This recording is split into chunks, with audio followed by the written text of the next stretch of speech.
There's a story that is well known in the Bible about Noah and the ark. And for the longest time, I would read that story and just read it because I've heard that story over and over again.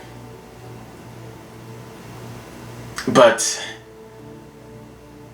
reading it one day, I saw something that is very important that I think people miss. So the main story of Noah and the ark can be found in Genesis chapter 6 and Genesis chapter 7. But I just want to focus on one verse, because one verse, it blew my mind. So I'm just going to summarize it, just hit the bullet points, and then you can go back and read the story for yourself. So Noah, God told this guy Noah, said, hey, I'm paraphrasing, not word for word for the scripture, but he told Noah, hey, I'm going to flood the earth. I need you to build an ark. I need you to build a boat. So there were certain details and a certain way that God wanted it done. So Noah followed those ways. And then God said, all right, I need male and female, 2 by 2 animals, go into the boat and bring your family into the boat. So basically, when Noah was finished building the ark, God shut them in. And then the waters came. But I don't want you guys to miss this. The verse I want to talk about is Genesis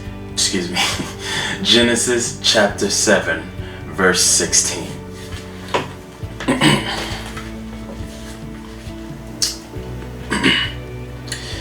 Genesis chapter 7, verse 16, it says, and those that entered, male and female of all flesh, went in, as God had commanded him, and the Lord shut them in.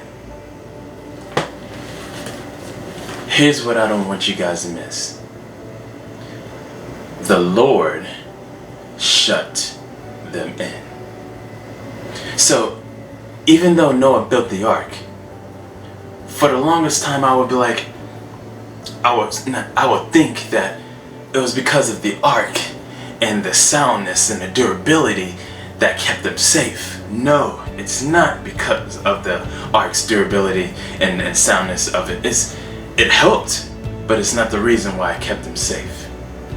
Going back to the verse, it said the Lord shut them in. The Lord shut them in. The Lord sealed them in. The Lord kept them safe. Even though Noah built it with his hands, the Lord is the one who shut them in and kept them safe. In this life, in 2019, and here to come, it's the ark of protection of God that keeps us protected. In this world, when it's not because it's your good driving skills that keeps you safe. It's not because you eat healthy that keeps you from having health issues. It's not because you lock your doors and have a little padlock on the door that keeps murderers and thieves and robbers from entering your home. It's God's ark of protection. It's God's ark of protection. We got to realize that. It's God that protects us from all the evil.